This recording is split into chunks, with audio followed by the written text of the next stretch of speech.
সংগ্রামী যৌথ মঞ্চের বিক্ষোভকারীরা ডিএর দাবিতে তাদের আন্দোলন তীব্রতর করেছে। এই মাসে 4 দিন ধরে নবান্নের সামনে বিক্ষোভের ডাক দিয়েছেন ডিএ কর্মীরা।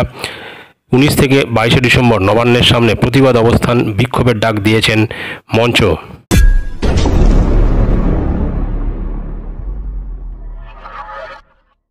নমস্কার দর্শকবৃন্দ। ডিয়ারনেস অ্যালাউন্স আবেদন খারিজ। কলকাতা হাইকোর্টের ডিএ আন্দোলনে ধাক্কা রাজ্যের সরকারি কর্মীদের। সাম্প্রতিক প্রকাশিত এই প্রতিবেদনটি আমরা বিস্তারিত জেনে নেব। ডিএ আন্দোলন নিয়ে কিছুটা ধাক্কা গেলেন রাজ্যের সরকারি কর্মীরা। সংগ্রামী যৌথ মঞ্চের আবেদন খারিজ করল কলকাতা হাইকোর্ট। কেন্দ্রীয় হারে মহার্ঘ ভাতা, দুর্নীতিমুক্ত নিয়োগ সহ একাধিক দাবিতে সরকারি কর্মচারীদের সংগঠন সংগ্রামী যৌথ মঞ্চ 322 দিন ধরে অবস্থান বিক্ষোভ করছেন শহীদ মিনার পাদদেশে, কিন্তু এবার তাদের ফিরিয়ে দিল কলকাতা হাইকোর্ট।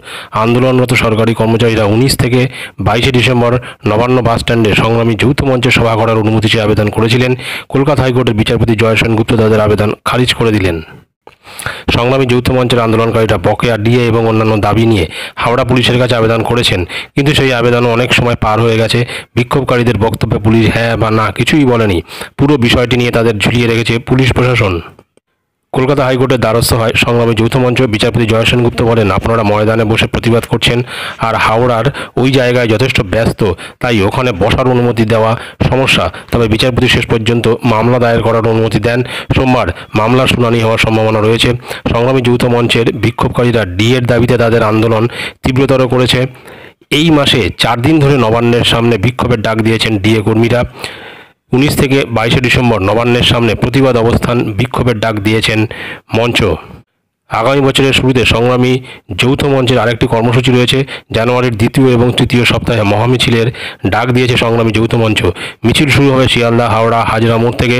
এমন পরিস্থিতিতে কলকাতা হাইকোর্ট যখন তাদের প্রথম কর্মসূচিতে অনুমতি দেয়নি, এখন আন্দোলনকারীরা কোন পথ নেবে সেটাই দেখার বিষয়।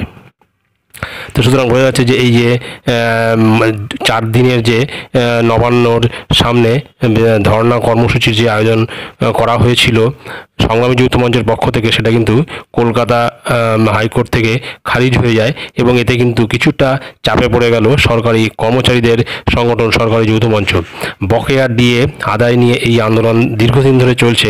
অন্যান্য রাজ্যগুলিতে কিন্তু যথেষ্ট পরিমাণে ডিএ বাড়িয়েছে, আমাদের রাজ্য বাদ দিয়ে। তো সেই কারণে এই আন্দোলন, কিন্তু সেই আন্দোলন যখন নাকি একটা মাত্রা বা একটা রূপ নেওয়ার চেষ্টা করছে, সেই সময় কিন্তু কলকাতা হাইকোর্ট থেকে একটা নিষেধাজ্ঞা জারি হলো যে এই কর্মসূচি করা যাবে না। তো দেখা যাক পরবর্তী কর্মসূচি নিয়ে কি চিন্তাভাবনা রয়েছে।